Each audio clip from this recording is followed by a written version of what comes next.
Son of God, share my mind, and you don't die. This is the season 1, the episode 490 in the series How to Manifest Immortality. And the name of today's teaching is The Body as Means or End. Attitudes towards the body are attitudes towards attack. To the ego, the body is to attack with. Equating you with the body, it teaches that you are to attack with. The body, then, is not the source of its own health. The body's condition lies solely on your interpretation, in your interpretation of its function. Functions are part of being, since they arise from it, but the relationship is not reciprocal. The whole does define the part, but the part does not define the whole. Yet to know in part is to know entirely, because of the fundamental difference between knowledge and perception. In perception, the whole is built up of parts that can separate and reassemble in different constellations. But knowledge never changes, so its constellation is permanent. The idea of part-whole relationships has meaning only at the level of perception, where change is possible. Otherwise, there is no difference between the part and the whole. The body exists in a world that seems to contain two voices fighting for its possession. In this perceived constellation, the body is seen as capable of shifting its allegiance from one to the other, making the concepts of both health and sickness meaningful. The ego makes a fundamental confusion between means and end, as it always does. Regarding the body as an end, the ego has no real use for it because it is not an end. You must have noticed an outstanding characteristic of every end the ego has accepted as its own. When you have achieved it, it has not satisfied you. This is why the ego is forced to shift ceaselessly from one goal to another, so that you will continue to hope it can yet offer you something. It has been particularly difficult to overcome the ego's belief in the body as an end, because it is synonymous with the belief in attack as an end. The ego has a profound investment in sickness. If you are sick, how can you object to the ego's firm belief that you are not invulnerable? This is an appealing argument from the ego's point of view because it obscures the obvious attack that underlies the sickness. If you recognized this and also decided against attack, you could not give this false witness to the ego's stand.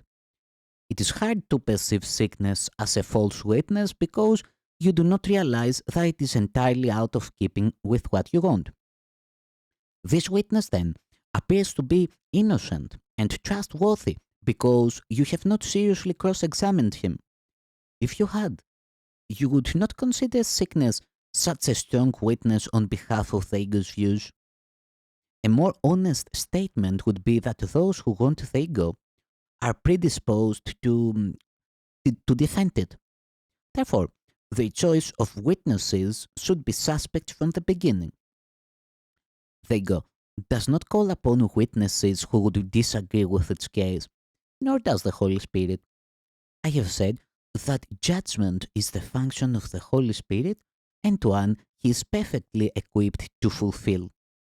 The ego as a judge gives anything but an impartial judgment. When the ego calls on a witness, it has already made the witness an ally.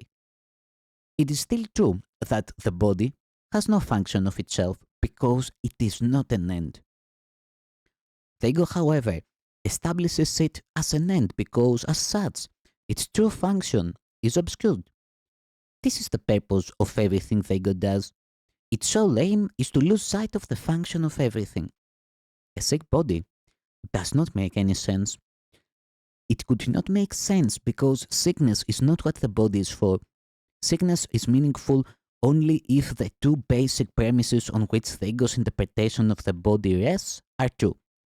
that the body is for attack, and that you are a body. Without these premises, sickness is inconceivable. Sickness is a way of demonstrating that you can be hurt. It is a witness to your frailty, your vulnerability, and your extreme need to depend on external guidance.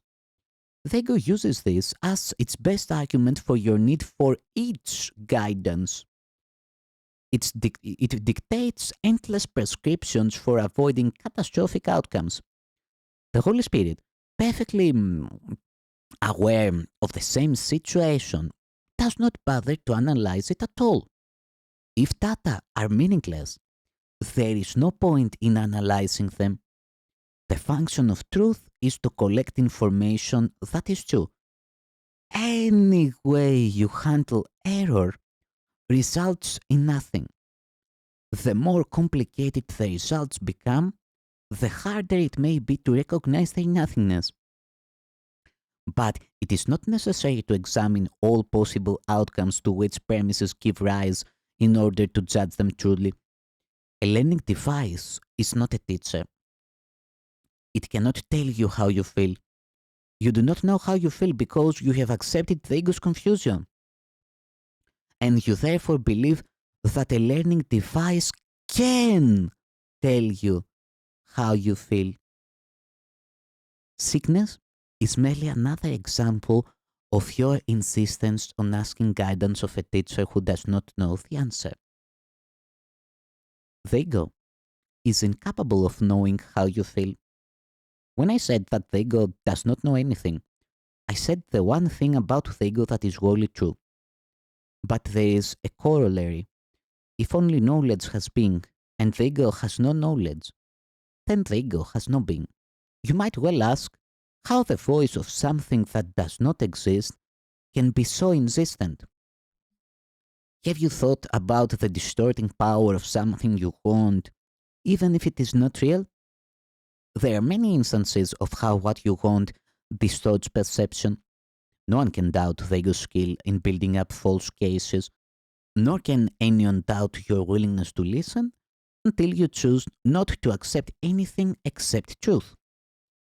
When you lay the ego aside, it will be gone. The Holy Spirit's voice is as loud as your willingness to listen.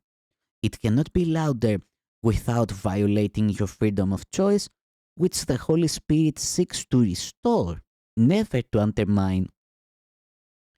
The Holy Spirit teaches you to use your body only to reach your brothers, so He can teach His message through you. This will heal them, and therefore heal you. Everything used in accordance with its function as the Holy Spirit sees it cannot be sick. Everything used otherwise is. Do not allow the body to be a mirror of a split mind. Do not let it be an image of your own perception of littleness. Do not let it reflect your decision to attack. Health is seen as the natural state of everything when interpretation is left to the Holy Spirit, who perceives no attack on anything. Health is the result of relinquishing all attempts to use the body lovelessly. Health is the beginning of the proper perspective on life under the guidance of the one teacher who knows what life is, being the voice for life itself.